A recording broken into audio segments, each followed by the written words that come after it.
Cordial saludo a todos los oyentes de Radio María. Un día más, con la gracia del Señor, proseguimos el comentario del Catecismo de nuestra Madre la Iglesia.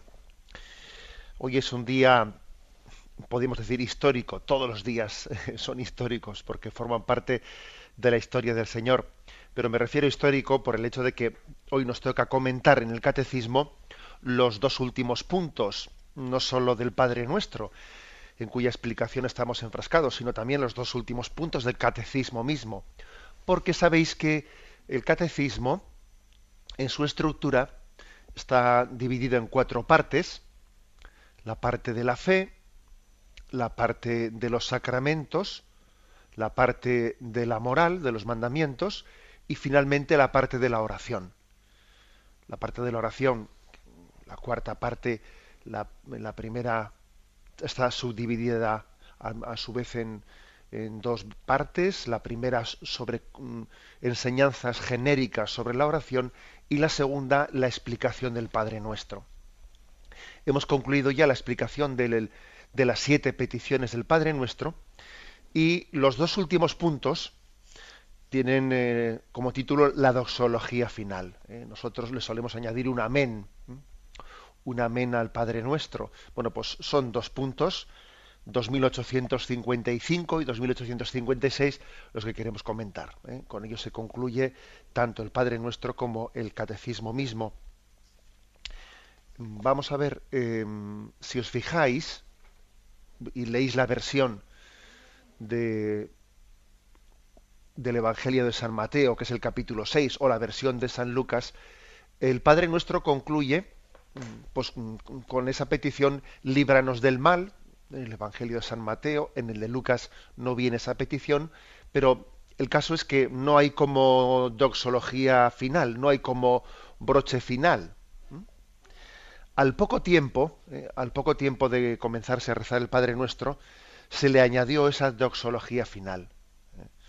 Por ejemplo, en la Didache, que ya me habéis oído en este programa hablar de ese documento, la Didache, que es del siglo II, que es una especie de recopilación de la enseñanza de los apóstoles. La Didache es un documento que no lo consideramos revelado, y por lo tanto no está dentro de la Biblia, pero vamos, que puede ser de los documentos que tenemos fuera de la Biblia, de los más próximos y de los más significativos de cómo era la primera comunidad cristiana, cómo vivía su fe. Bueno, pues la Didache, a comienzos del siglo II, le añadió ya al Padre Nuestro una especie de glosa final.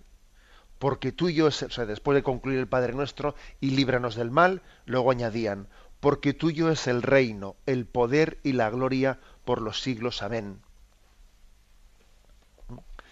También nosotros, de hecho, le hemos añadido el amén. Y líbranos del mal, amén.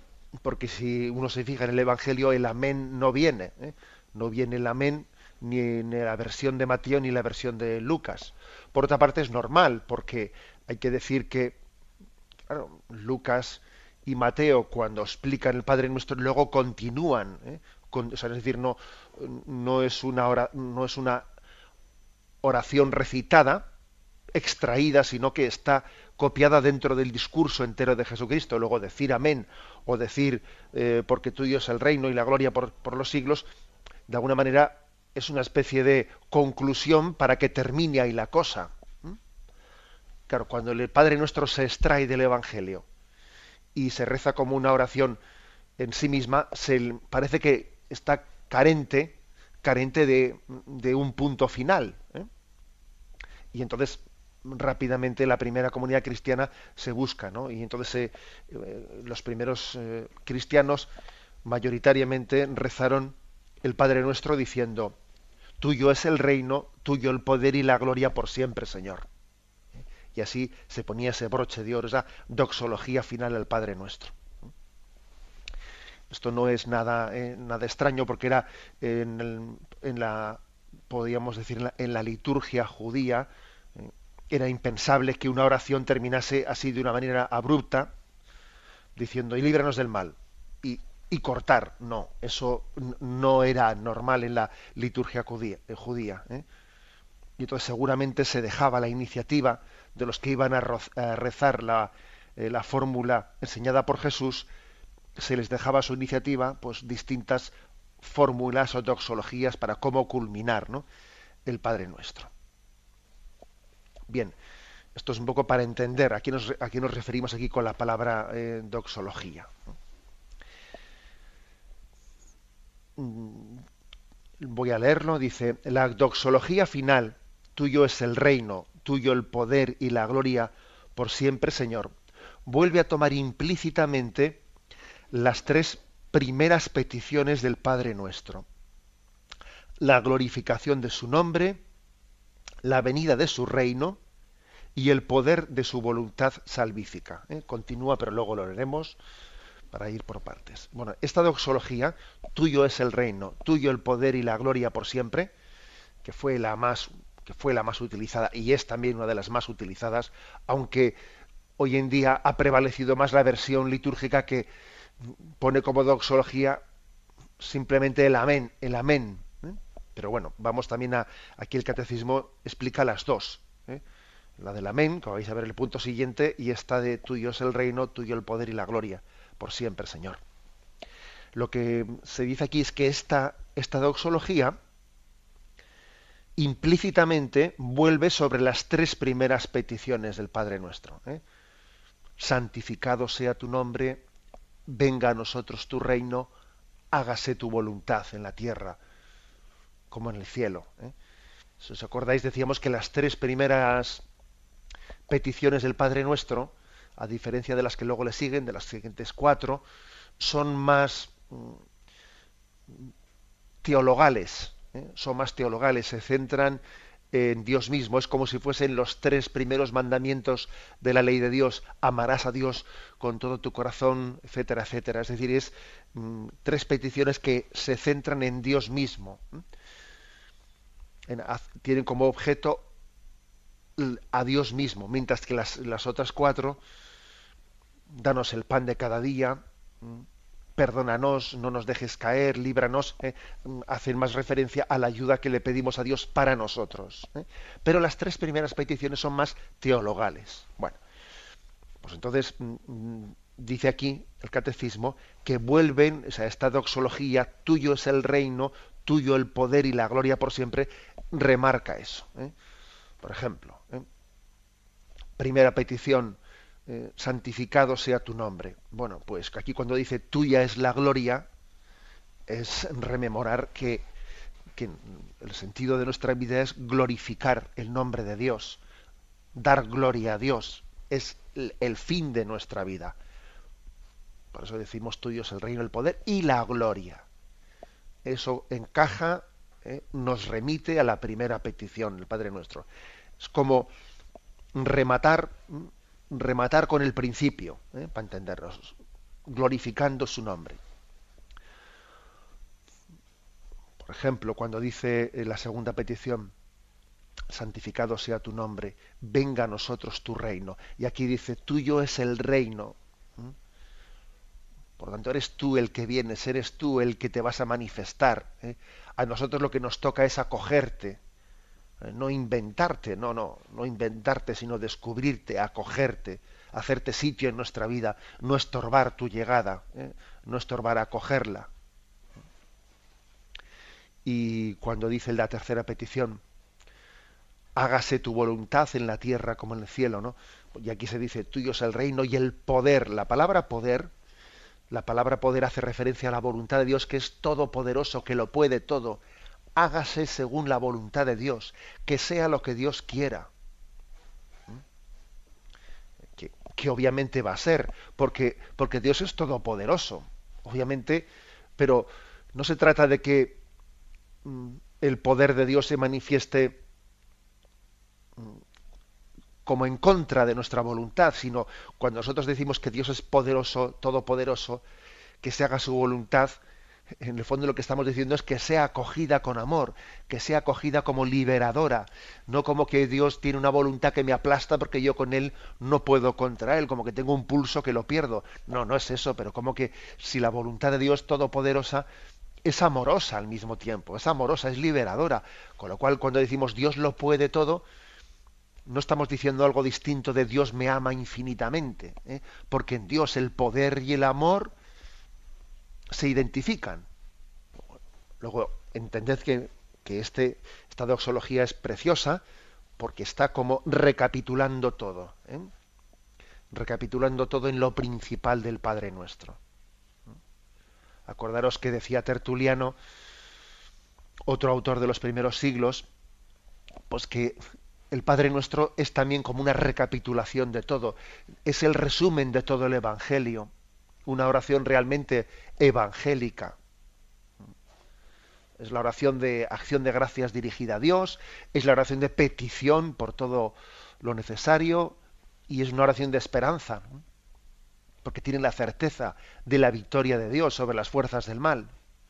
Luego, si el Padre Nuestro es una oración de recapitulación de todo el Evangelio, al final, incluso cuando le damos esta especie de colofón final al Padre Nuestro, todavía estamos recapitulando lo que es una recapitulación, ¿eh? Y valga la redundancia, es decir, vamos a lo esencial, ¿eh? Tuyo es el reino, tuyo el poder y la gloria por siempre, Señor, ¿eh? Qué doxología tan preciosa. Y continúa diciendo, pero esta repetición, ¿eh?, se hace en forma de adoración y de acción de gracias, como en la liturgia celestial. La diferencia, pues, de las tres primeras peticiones del Padre Nuestro a esta doxología final está en que en las peticiones del Padre Nuestro se hace bajo la fórmula de petición y aquí se hace bajo la fórmula de adoración, de acción de gracias. Dice, como en la liturgia celestial, así rezaremos en el cielo.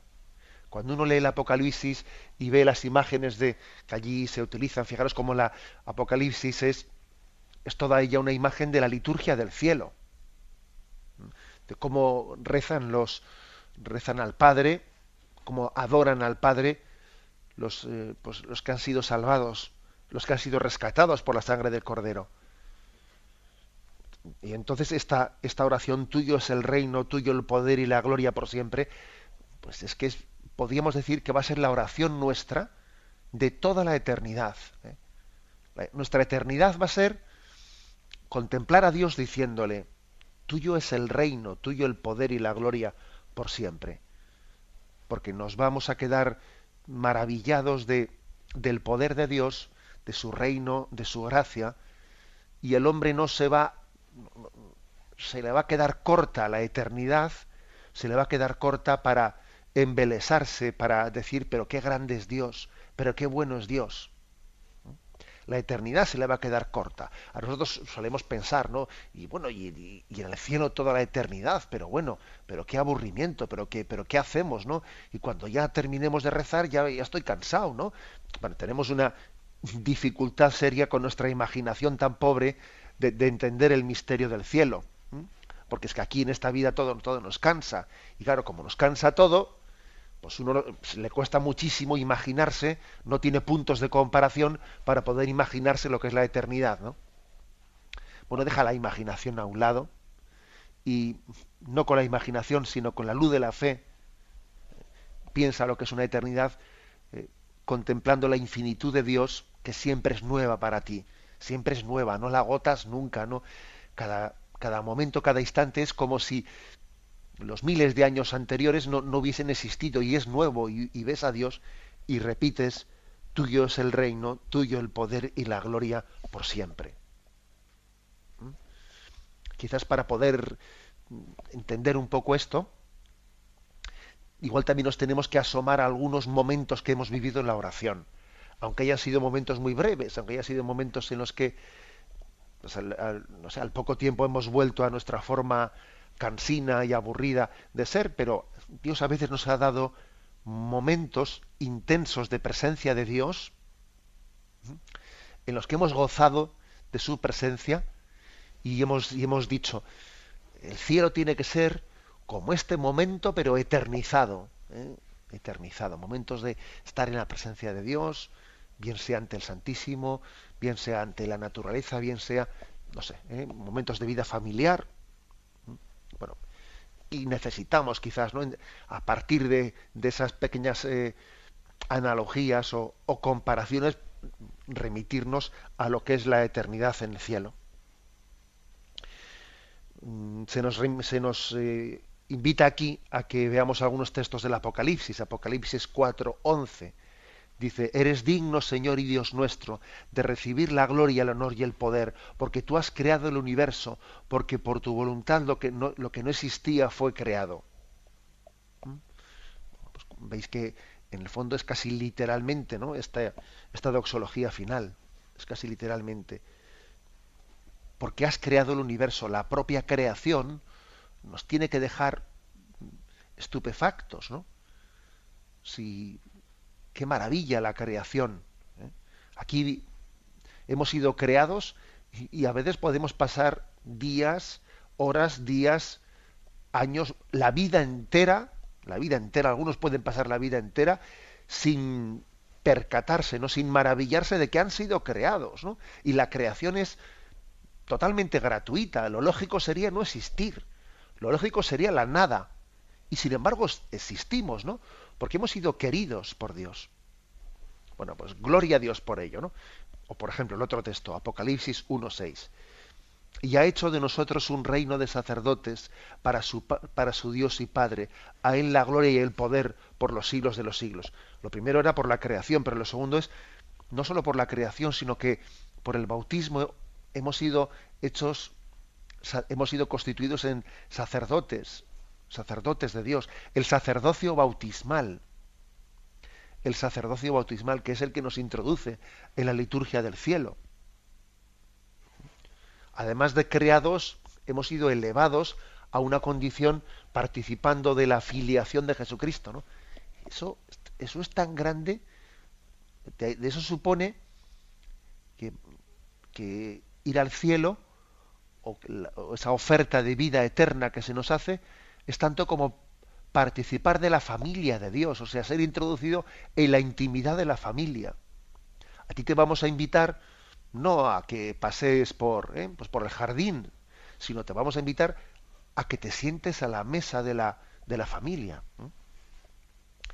El siguiente texto que se nos ofrece es Apocalipsis 5:13: y toda criatura del cielo, de la tierra, de debajo de la tierra y del mar, y todo lo que hay en ellos, oí que respondían: al que está sentado en el trono y al Cordero, alabanza, honor, gloria y potencia por los siglos de los siglos. Tenemos que aprender a adorar, ¿eh? Es una de esas lecciones que tenemos pendiente. Nuestra oración suele tener una carencia, de adoración muy notoria. Es muy frecuente que nuestra oración suela transcurrir más dentro de la oración de petición o de acción de gracias, pero la adoración nos cuesta más porque, claro, uno ve el lenguaje del Apocalipsis, que es un lenguaje que está escrito en el contexto de una visión de la vida eterna, ¿eh? Y entonces, en la medida en que tengamos experiencia de Dios, experiencia de la grandeza de Dios, brotará en nosotros la oración de adoración. Brotará. Entonces vi una multitud que respondían todos a una, ¿no? Al que está sentado en el trono y al Cordero, alabanza, honor y gloria y poder por los siglos de los siglos. Tenemos un momento. Continuamos en esta edición del Catecismo comentando los dos puntos finales, el 2855, que nos habla de la doxología final del Padre Nuestro: tuyo es el reino, tuyo el poder y la gloria por siempre. Continúa diciendo: el príncipe de este mundo, sabéis que se refiere ese término a Satanás, el príncipe de este mundo se había atribuido con mentira estos tres títulos de realeza, poder y gloria. Cristo el Señor los restituye a su Padre y a nuestro Padre hasta que le entregue el reino, cuando sea consumado definitivamente el misterio de la salvación y Dios sea todo en todos. primer lugar se nos remite al texto ese de Lucas 4, de las tentaciones del desierto, donde dice, llevándole a una altura, le mostró en un instante todos los reinos del mundo.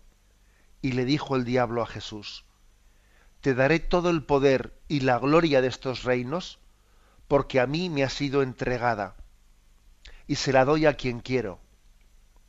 Si pues me adoras, todo será tuyo. Y Jesús responde, está escrito, al Señor Dios solo adorarás y solo a Él darás culto. Bueno, fijaros, aquí el catecismo dice que Satanás había atribuido con mentira estos tres títulos de realeza, poder y gloria. Porque es falso lo que dice Satanás, porque a mí me ha sido entregada. ¿Entregada por quién? Satanás, que eres mentiroso. ¿Entregada por quién? Eres tú el que has pretendido robarlo. No le ha sido entregado. Pero es verdad que tiene un cierto señorío Satanás, como hemos explicado, ¿no? En días anteriores, tiene un cierto señorío y él ofrece a quien se aparta de Dios, ofrece a quien peca, un supuesto poder, un supuesto señorío, una supuesta gloria, un supuesto reinado. Aquí parece que el que peca triunfa. Pues eso, no, pues mira, pues coge y trafica. Imaginémonos, por ejemplo, unos inmigrantes pues honestos, ¿no? Que vienen a trabajar y les pagan un sueldo bastante miserable, pero aún y todo ellos viven de una manera muy pobre y austera, y consiguen ahorrar un poco, enviar a sus lugares de origen para sus familias, enviar algo de dinero, y al mismo tiempo, pues estos inmigrantes ven otro que llegó con ellos, que era igual de pobre que ellos, pero que se decidió, por el dinero fácil de traficar pues cocaína, lo que sea, y entonces ven que triunfa, ven que el otro tiene poder, y vino con ellos también, pero el otro de repente se ha convertido en un triunfador, tiene todo, tiene coches, tiene esto, tiene lo otro. O sea, es verdad que el pecado, que cuando uno peca, y se hace cómplice de Satanás, ¿no? Es verdad que aparentemente pues tiene un reinado, tiene un poder. Entonces, claro, no es tan tonta, ni mucho menos esa invitación de Satanás a Jesús, que le dice, todo esto te daré, mira, todo lo que se ve desde esta montaña, tantas riquezas, tanto poder, todo esto te daré. Claro, eso que Satanás le dice a Jesús, nos lo dice a cada uno de nosotros, porque obviamente es una tentación, ¿no? El que peca y el que busca ese equivocado atajo, a corto plazo tiene ese poderío. Tiene ese poderío. Pero claro, aquí hay que distinguir entre lo real y lo virtual. Como aquel niño, no sé si conocéis esa anécdota, aquel niño que le preguntaron, ¿y qué diferencia hay entre esta imagen? Era una imagen de escayola, ¿no? En la que estaba Jesús. ¿Y qué diferencia hay entre esta imagen de Jesús y el sagrario, donde estaba pues la Eucaristía guardada, ¿no? Reservada? Entonces el niño se queda mirando y dice, bueno, pues la diferencia está en que mira la imagen de escayola de Jesús, ¿no? Y dice, bueno, la diferencia está en que aquí parece que está, pero no está Jesús. Pero aquí en el sagrario parece que no está, pero sí está. Es que el niño estaba lleno de sabiduría para dar esa respuesta. Bueno, pues permitidme que me he ido un poco por los cerros de Úbeda, pero aquí pasa algo por el estilo, ¿no?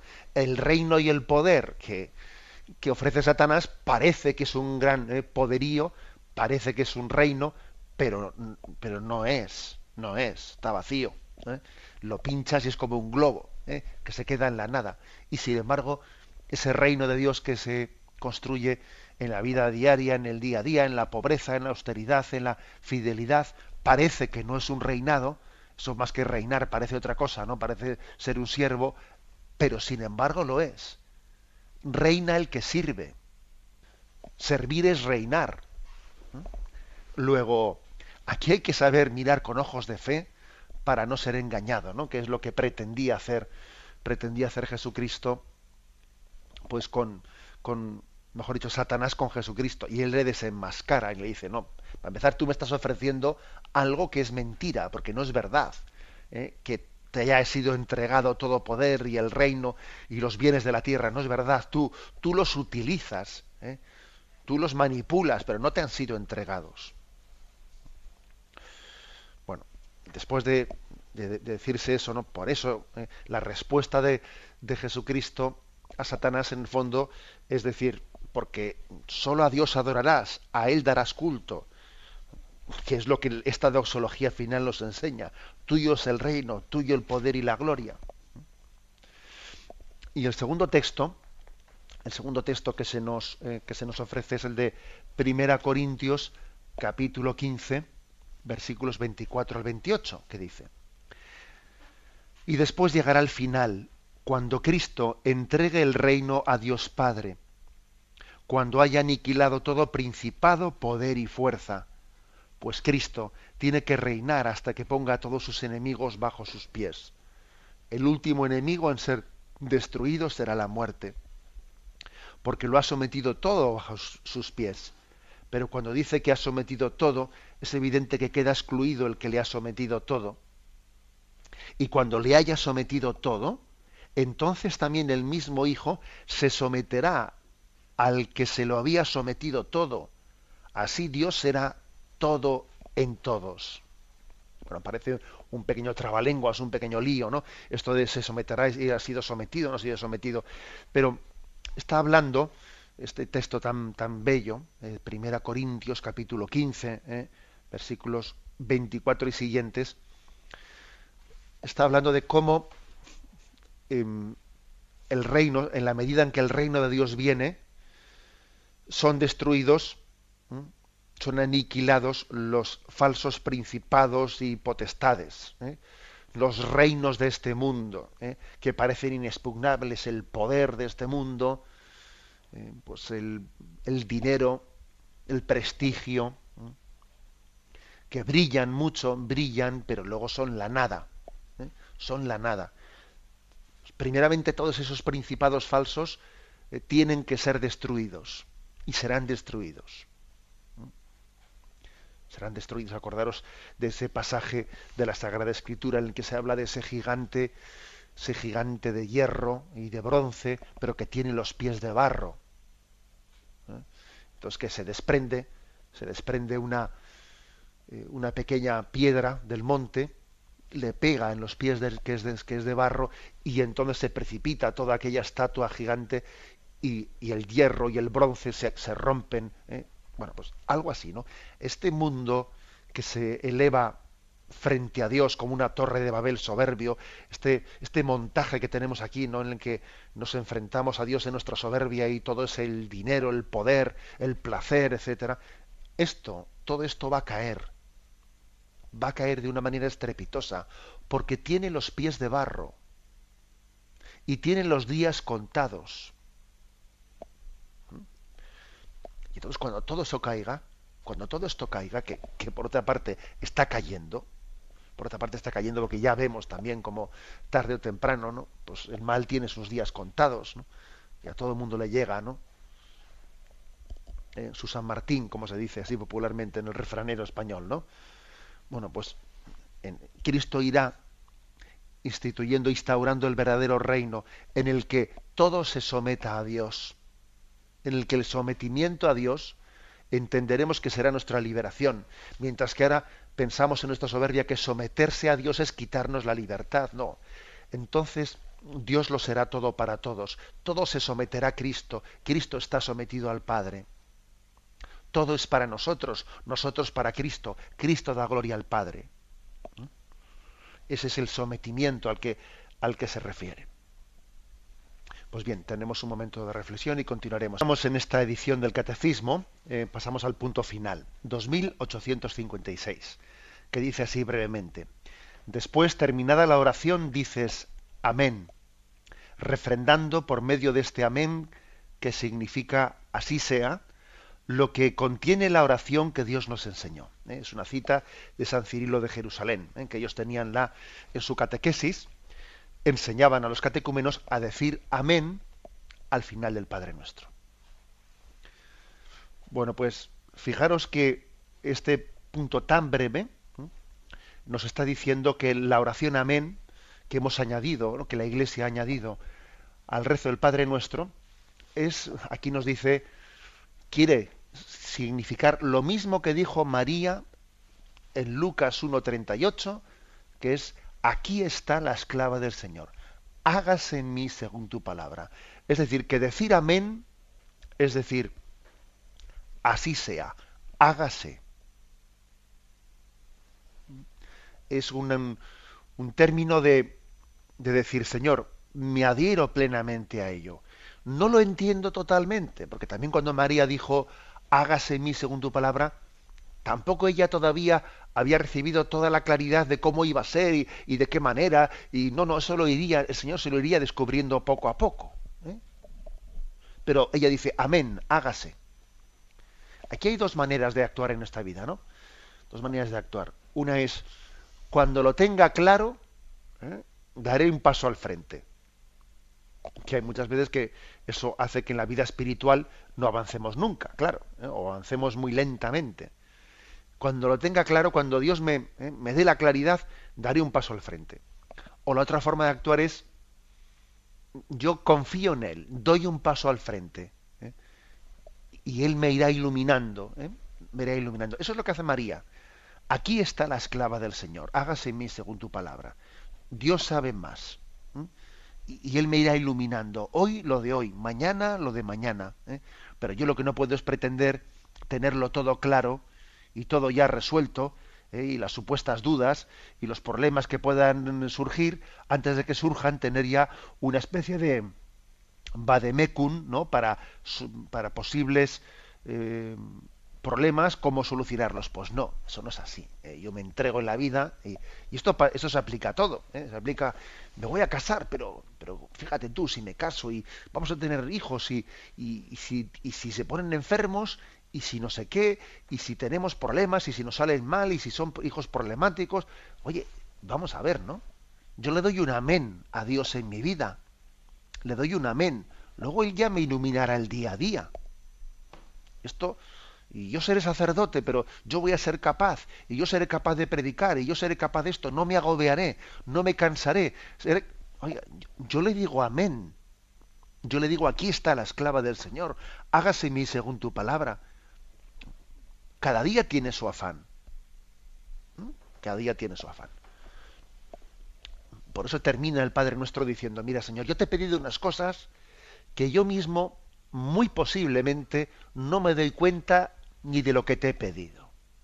Si yo supiese lo que te he pedido, es lo que le dice Jesús a la samaritana, ¿no? Si tú supieses quién te pide de beber, te quedarías perpleja.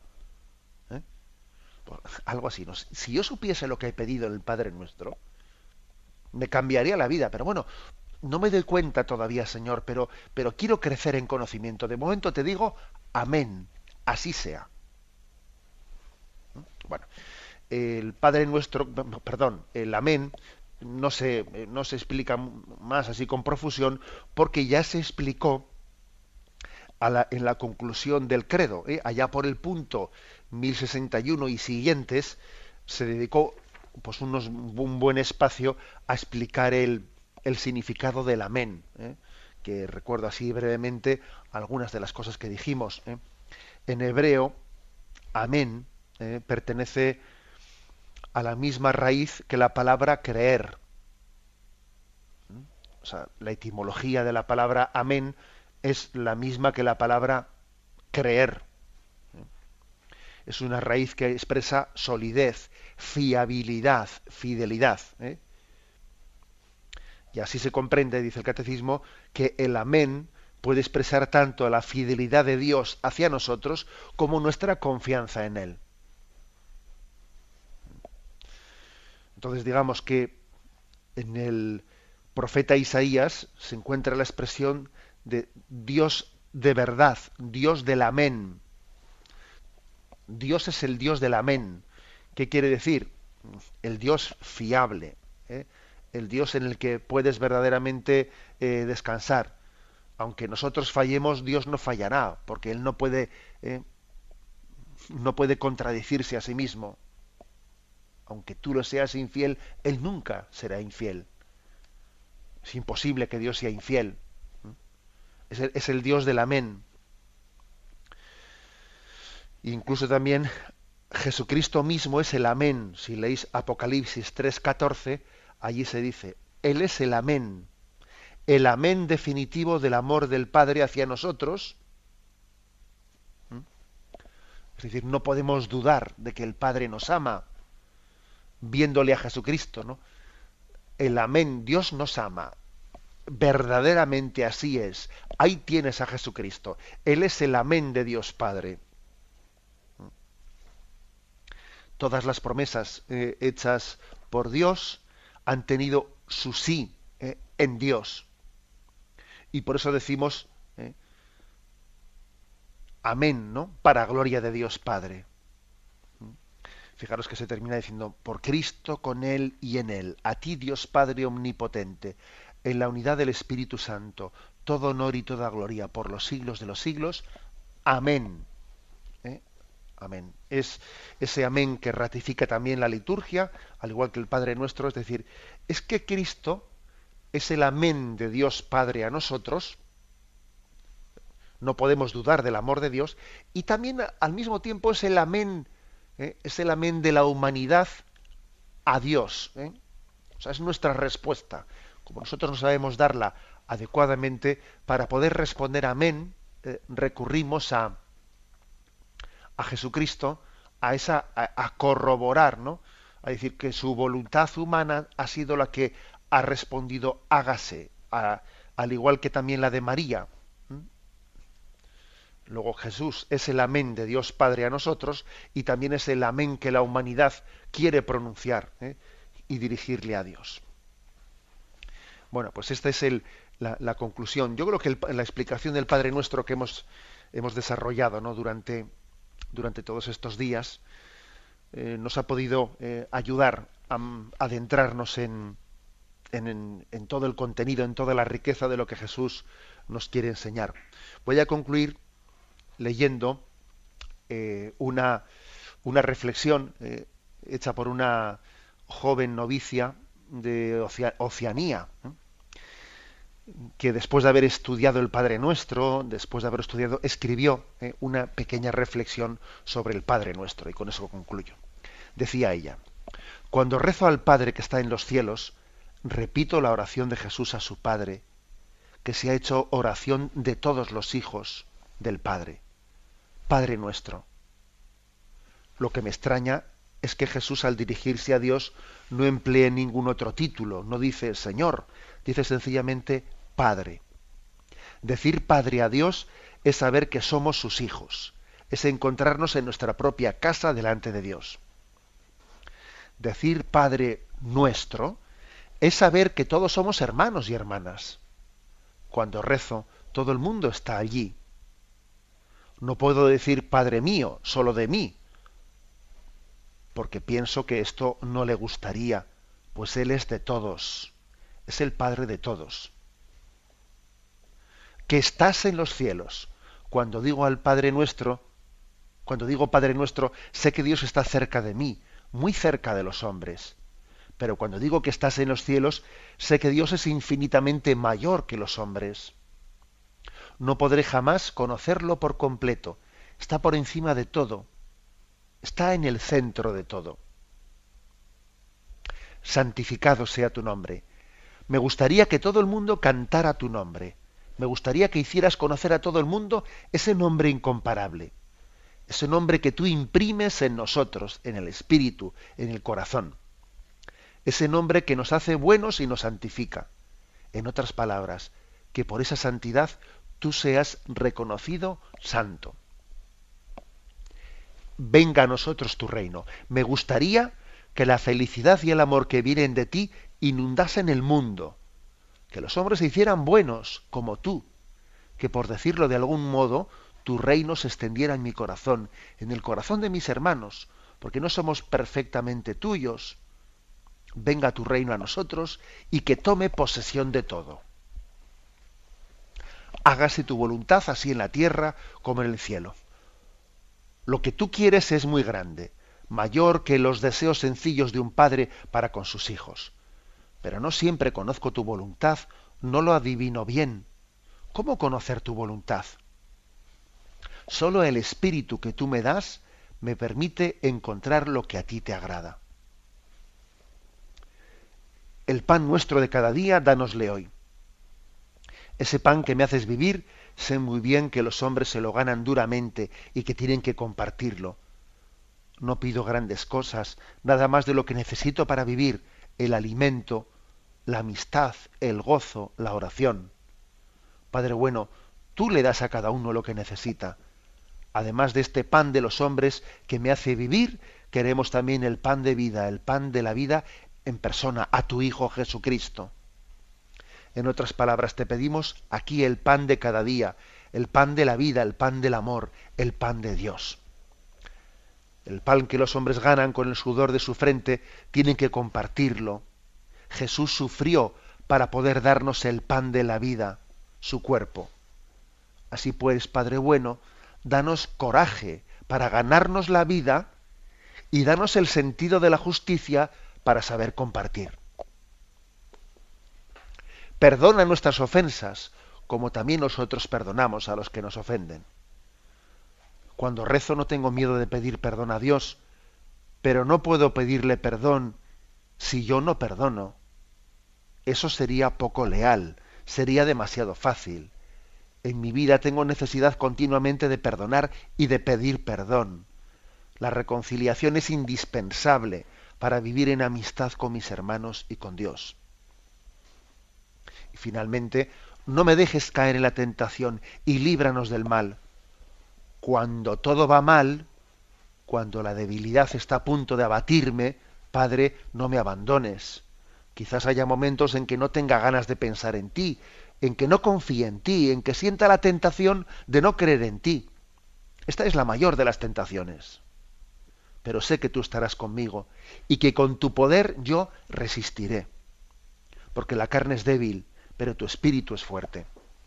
Bueno, pues he querido leeros esta pequeña oración, comentario de una religiosa de Oceanía, que ella pues escribió después de haber estudiado y rezado el Padre Nuestro. Sería una bonita conclusión, ¿no?, de esta catequesis que hemos hecho a lo largo de estas últimas semanas. Lo dejamos aquí, vamos a dar paso a la intervención de los oyentes. Podéis llamar para formular vuestras preguntas al teléfono 917-107-700. 917-100. Buenos días, con Luis de Salamanca. Adelante, Luis. Mire, simplemente es para subrayar el comentario que hizo sobre los reinos de este mundo, que tenían los pies muy, muy de barro. Uh-huh. Tenemos dos ejemplos en el siglo XX clarísimos. El Tercer Reich de los nazis, que creían ellos que iba a durar 1000 años, y resulta que pasó lo que pasó. Y luego el comunismo, que cayó estrepitosamente a los 70 años. El problema no es que caigan o dejen de caer, sí, pero es que además arrastran consigo una cantidad de muertes impresionante. El comunismo, con más de 100 millones de muertos, y la Segunda Guerra Mundial, pues algo parecido, no tanto, pero terrible. Y esas son las consecuencias de dejarse manipular por el diablo. Uh-huh. Nada más. Pues sí, el comentario de este oyente, la verdad es que yo cuando también he puesto el ejemplo, vamos, esa imagen bíblica de esa estatua que se yergue y de acero, de hierro y de bronce, pero con los pies de barro, me he acordado en ese momento, recordaba pues que también para nosotros, para muchos de los que vivimos los más jóvenes quizás no lo recuerdan, pero los que vivimos ese episodio histórico de la caída del muro de Berlín, nos quedamos petrificados en las pantallas de televisión cuando veíamos de repente cómo ha caído esto, pero bueno, pero ¿qué está pasando aquí? Pero eso no era una especie de castillo inexpugnable, pero si parecía que el comunismo, fíjate tú, ¿no?, en aquel mayo del 68, etcétera, el marxismo se presentaba como la esperanza, etcétera, ¿no? Y bueno, y tenía los pies de barro. Y nosotros nos faltaba esperanza, ¿no? Para decir, eso tiene los pies de barro. Así también va a ocurrir, sin duda alguna, así también va a ocurrir con este occidente capitalista, materialista que se yergue, pero tiene los pies de barro. Adelante. Damos un paso a un siguiente oyente. Buenos días. Vamos a ver, a pesar de que tengo pues ya 50 años, mi espiritualidad realmente es muy reciente, hace apenas unos meses. Y son dos las preguntas que con lo que él está escuchando estos días atrás, pues quisiera hacerle. Una es pues el tema de cómo uno ve a sus seres más queridos, pues sobrinos, hermanos, etcétera, suicidarse espiritualmente, porque uno entiende el sufrimiento, pues el sufrimiento personal o incluso la muerte de un ser querido, una desgracia de un accidente o un trabajo que se pierde, etcétera, pero choco cuando lo que veo es pues eso, lo que he dicho, ¿no? El suicidio espiritual de una persona, pues alguien, un católico que se casa con una divorciada, etcétera, ¿no? Eso, pues para mí representa una barrera, no sé pasar de ahí, no sé por qué, eso no lo puedo entender.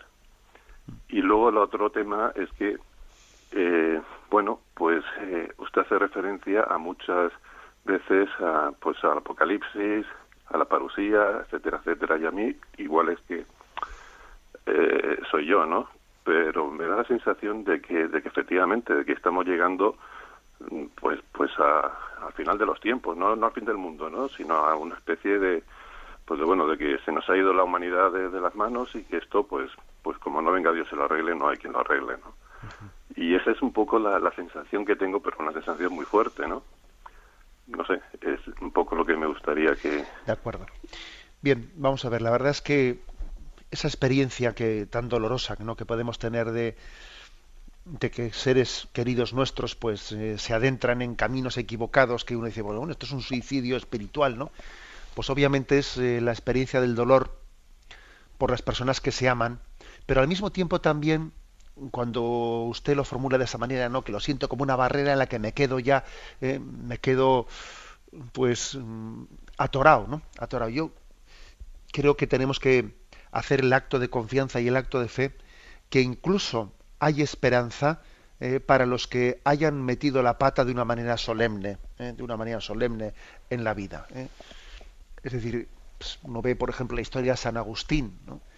Ve la historia de San Agustín y se da cuenta de que antes de llegar a ser lo que ha sido alguien que ha tenido un peso en la historia de la Iglesia impresionante, pues dio tumbos en la vida increíbles, ¿no?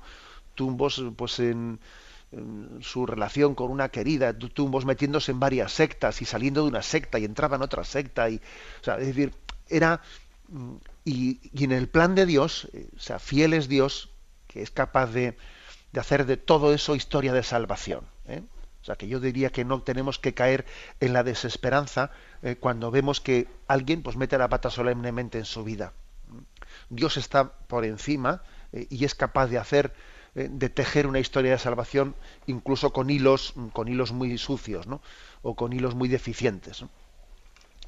Y esa percepción que tiene usted de un poco de Apocalipsis, ¿no? Sí, yo creo que tenemos que vivirla. En el fondo, el Apocalipsis es un libro para todos los tiempos.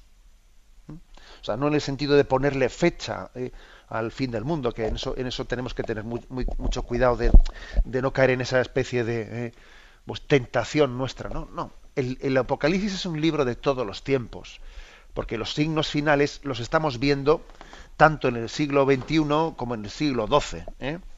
Entonces, en ese sentido sí, creo que este sentido es el sentido correcto en el que tenemos que ver los signos de Dios, ¿no?, tal y como acontecen en la sociedad. No en el sentido de pretender ligar eso a unas fechas concretas del fin de los tiempos. Vamos a pasar a un siguiente oyente. Buenos días. Buenos días, monseñor. Soy Pablo de Madrid. Adelante, Pablo.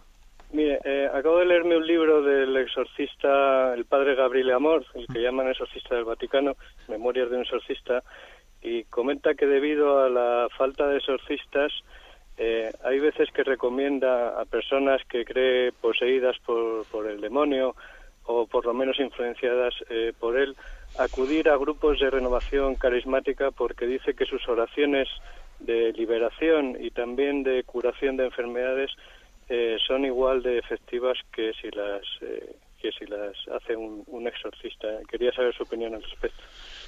Bien, vamos a ver, yo no diría exactamente eso, yo creo que el padre Gabriel Amor tampoco lo dice en esos términos, de que sean igual de efectivas. Vamos a ver, el exorcismo está ligado al ministerio apostólico. Por lo tanto, el exorcista de cada diócesis en principio es el obispo. Es el obispo, de no ser que él haya delegado a alguna persona ese ministerio de poder. Para eso hay que tener el ministerio apostólico, es decir, hay que tener el sacerdocio y tener el mandato del obispo para poder hacer un exorcismo en el sentido explícito de la palabra.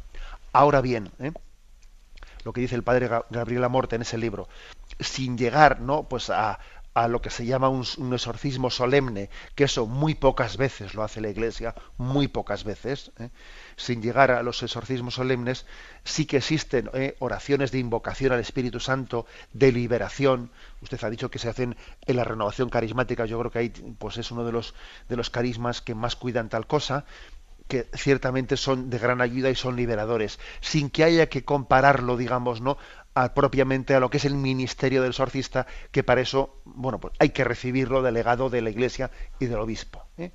Pero es que los exorcismos solemnes muy pocas veces se hacen, y sin embargo muchas veces, pues por ejemplo en el rezo del Padre Nuestro decimos líbranos del maligno.